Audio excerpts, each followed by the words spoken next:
আজই কি জারি হতে চলেছে সিএ নিয়ে কেন্দ্রের বিজ্ঞপ্তি? সিএ অর্থাৎ নাগরিকত্ব সংশোধনী আইন, সিটিজেনশিপ অ্যামেন্ডমেন্ট অ্যাক্ট, সেই সংক্রান্ত বিজ্ঞপ্তি বা নোটিফিকেশন আজই কি জারি হতে চলেছে?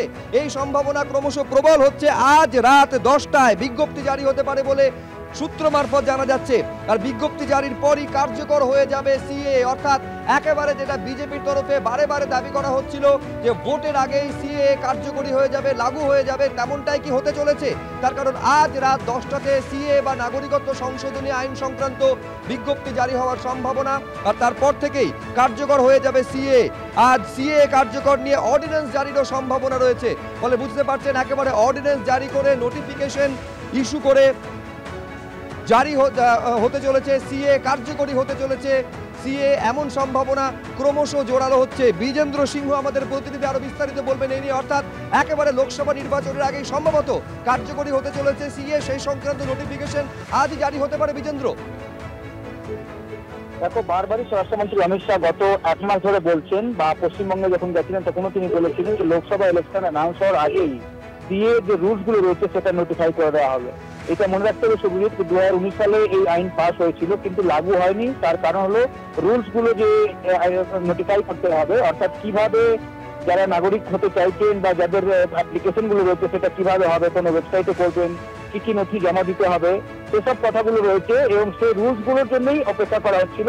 স্বরাষ্ট্রমন্ত্রীর বক্তব্য ছিল কি লোকসভা ইলেকশন অ্যানাউন্স হওয়ার আগেই তারা রুলস গুলোকে নোটিফাই করে দেবেন। যেটা সূত্র মারফত জানা যাচ্ছে সুব্রজিৎ, আজ রাতেই এই নোটিফিকেশন চলে আসছে এবং স্বরাষ্ট্র মন্ত্রক যার অধীনে এই বিল পাস হয়েছিল লোকসভায় এবং রাজ্যসভায়, তারপরে আইন হয়ে গেছে, এই আইনকে কার্যকর করার জন্য যে রুলস গুলো রয়েছে সেটা আজকে কেন্দ্রীয় সরকার নোটিফাই করে দেবে। এর আগে আমরা দেখেছি প্রত্যেক 6 মাস করে এক্সটেনশন চাওয়া হতো স্বরাষ্ট্র মন্ত্রকের তরফ থেকে রুলস গুলোকে ফ্রেম করার জন্য।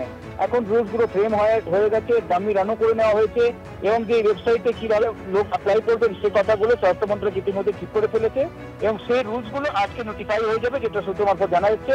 তবে এটা দেখতে হবে কবে থেকে মানুষ সেখানে অ্যাপ্লাই করতে পারবেন। আজকে রুলস গুলো নোটিফাই হবে কিন্তু কবে থেকে অ্যাপ্লাই করা হবে, কেন কি এটা মনে রাখতে হবে এই বিল যখন পাস হয়েছিল তার মেন প্রভিশনই হলো যে আফগানিস্তান, পাকিস্তান এবং বাংলাদেশ থেকে যারা 6 ধর্মের মানুষ, যার মধ্যে মুসলিম বাদ দিয়ে হিন্দু, জৈন, বৌদ্ধ, খ্রিস্টান যারা ভারতে এসছেন তাদেরকে নাগরিকতা দেওয়ার জন্য এই আইন, এবং সেটাতে তারা কি কি নথিপত্র সেখানে জমা দেবেন। কেন একটা কথা ছিল, সেখানে বলা হয়েছিল 31শে ডিসেম্বর 2014 অব্দি যারা এসছেন ভারতের মধ্যে, যারা ধার্মিক কারণে পাকিস্তান, বাংলাদেশ এবং আফগানিস্তান থেকে প্রতারিত হয়ে ভারতে এসছেন তাদেরকে নাগরিকতা দেওয়ার জন্য এই আইন করা হয়েছে। এবং এই বারবারই স্বরাষ্ট্রমন্ত্রী এটাও বলছেন যে এটা কারো নাগরিকতা নেওয়ার জন্য আইন নয়। কেন কি একবার বিরোধ হয়েছিল, আমরা জানি এর বিরুদ্ধে অনেকই প্রতিবাদ হয়েছিল, তখনও তারা স্পষ্ট করেছিলেন যে এটা একটা সিটিজেনশিপ দেওয়ার জন্য আইন, কারো নাগরিকতা এটা থেকে নেওয়া হবে না বা কারো বিরুদ্ধে এটা নয়। এটা পক্ষে যারা পাকিস্তান, বাংলাদেশ এবং আফগানিস্তান থেকে ধর্মীয় কারণে ভারতে এসছেন, প্রতারিত হয়েছে এখানে বা সেখানে তাদের উপরে কোনো অত্যাচার হয়েছে সেই কারণে যারা ভারতে এসছেন তাদেরকে নাগরিক করার জন্য এই আইন রয়েছে এবং সেই রুলস গুলো আজকে ফ্রেম হয়ে যাবে এবং আজকে রাত্রির মধ্যেই হয়তো নোটিফাই হয়ে যাবে, যেটা শুধুমাত্র জানাচ্ছি সুপ্রজিৎ। এবং আগামীকাল থেকে খুব সম্ভবত যারা অ্যাপ্লাই করবেন তারা জেনে যাবেন কি কি নিয়মগুলো রয়েছে, ওয়েবসাইটে আপলোড করতে হবে কি কি ডকুমেন্ট, মোবাইল নম্বর কিভাবে দিতে হবে। কারণ কি এর আগে স্বরাষ্ট্রমন্ত্রক সূত্র থেকে জানা যাচ্ছিল কি মোবাইল নম্বর দিতে হবে, সেটাতে একটা ওটিপি আসবে এবং সেই ওটিপি দিয়েই বাকি ফর্মগুলো অনলাইনে জমা দেওয়া হবে। তবে ভেরিফিকেশন কিভাবে হবে সেটাও দেখতে হবে, কারণ রুলস গুলোর মধ্যেই এইসব নিটিগ্রিটিস গুলো থাকবে। আইন পাস হয়েছে তবে গত 5 বছর কার্যকর করা হয়নি যেহেতু রুলস গুলো ফ্রেম হয়নি। এই রুলস গুলো আজকে ফ্রেম করে স্বরাষ্ট্র মন্ত্রকের তরফ থেকে নোটিফাই করে দেওয়া হবে, গেজেট নোটিফিকেশন আসবে এবং তারপর থেকেই আমরা জানতে পারবো এই নিয়মগুলো কি রয়েছে, কিভাবে অ্যাপ্লাই করা হবে। ভারতে যারা এই 3 দেশ থেকে মানুষ এসছেন 31 ডিসেম্বর 2014 আগে তারা কিভাবে নাগরিকত্ব নেবেন সেটা জানা যাবে রুলস গুলো যখন ফ্রেম হবে এবং আজকে যখন নোটিফাই হবে তখন।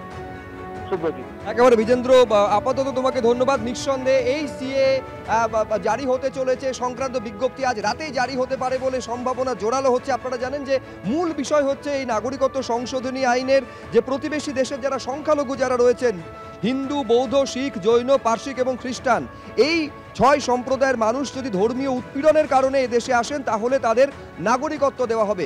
এনআই সংবাদ সংস্থার সূত্রে খবর যে আজ রাত 10টার মধ্যেই এই সিএ বা নাগরিকত্ব সংশোধনী আইন সংক্রান্ত বিজ্ঞপ্তি প্রকাশ হয়ে যাবে। যেমনটা এর আগে একাধিকবার কেন্দ্রীয় স্বরাষ্ট্রমন্ত্রী বলেছেন যে ভোটের দিনক্ষণ ঘোষণার আগে, ভোটের নির্ঘণ্ট ঘোষণার আগেই সিএ লাগু হয়ে যাবে। তাহলে আগামীকাল থেকেই কি এই সিএ বা নাগরিকত্ব সংশোধনী আইন সারা দেশ জুড়ে কার্যকর হতে চলেছে? এইখানে আপনাদের দেখাতে চাইবো, গতকাল ব্রিগেডের সভামঞ্চ থেকে স্পষ্ট জানিয়ে দিয়েছেন মমতা বন্দ্যোপাধ্যায় এ রাজ্যে এনআরসি সিএ তিনি লাগু হতে দেবেন না। কি বলেছেন এনআরসি সিএ এর বিরোধিতা করে গতকাল ব্রিগেডের সভামঞ্চ থেকে তৃণমূল নেত্রী, দেখুন। বলো হরি হরি বলো আর বলেছিল ইলেকশনের পর আধার কার্ড কেটে নিয়েছিল আপনাদের। তারপরে আমি গর্জে উঠলাম, আমার গর্জন শুনে থমকে গেল। ইলেকশনের আগে বলবে ক্যা দেবো, ক্যা দেবে না ওটা ব্যা দেবে, তার মানে ব্যাকআউট করবে এবং ইলেকশনের পরে আপনাদের সব কেড়ে নেওয়া হবে আর ওপার বাংলায় পাঠিয়ে দেওয়ার চেষ্টা করা হবে। কিন্তু আমরা আপনাদের শেল্টার দেবো, আমরা আপনাদের কাউকে ডিটেনশন ক্যাম্পে যেতে দেব না, এনআরসি করতে দেব না। চিৎকার করে বলুন এনআরসি হবে না, আধার কার্ড বাতিল চলবে না।